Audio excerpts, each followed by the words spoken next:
J'ai le plaisir de vous présenter les crias. Les crias, c'est les bébés alpagas. On va en jaser un petit peu aujourd'hui puisqu'on a procédé au sevrage. Je m'appelle Linda, je suis copropriétaire avec Jean de la ferme Alpaga Select. Alors, je vais vous présenter justement une activité qu'on a eu à faire à la ferme dernièrement.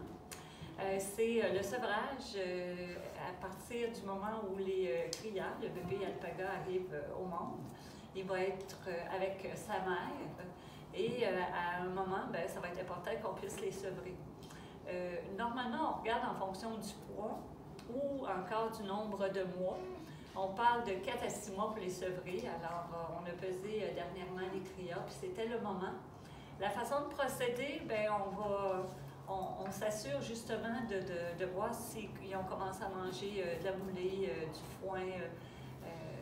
On regarde aussi de façon naturelle, il y a certaines mères qui donnent de l'espace au bébé pour dire, écoute, ça serait le temps que tu te sèvres.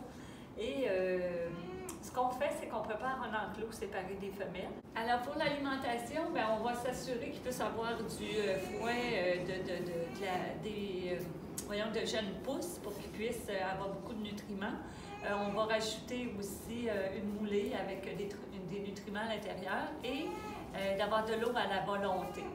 À chaque fois, on les a déjà pesés là, quand on les a amenés ici.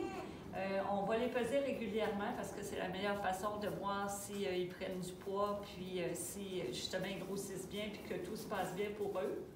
Et on va aussi donner l'espace pour qu'ils puissent manger, donc beaucoup d'espace pour qu'en même temps, qu'ils n'aient pas à se chicaner pour manger du grain ou encore pour manger du foin. Pour nous, c'est important aussi.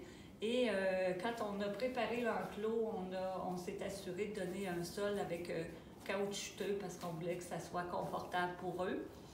Alors là, on les garde à l'intérieur, ils voient à l'extérieur aussi, mais on voulait qu'ils puissent s'approprier l'espace avant d'ouvrir la porte et justement de leur donner accès à l'extérieur, qu'ils puissent aller intérieur-extérieur comme tous les autres. Alors c'était ce matin, aujourd'hui, ce que je voulais vous parler, c'était du sevrage des alpagas et vous les présenter en même temps. Donc, merci de votre attention. Puis, si vous voulez plus d'informations, il faut savoir que c'est possible. On a notre chaîne YouTube ou encore sur Facebook, c'est facile. Instagram, c'est facile de nous suivre et d'avoir de l'information concernant les alpagas en tout temps.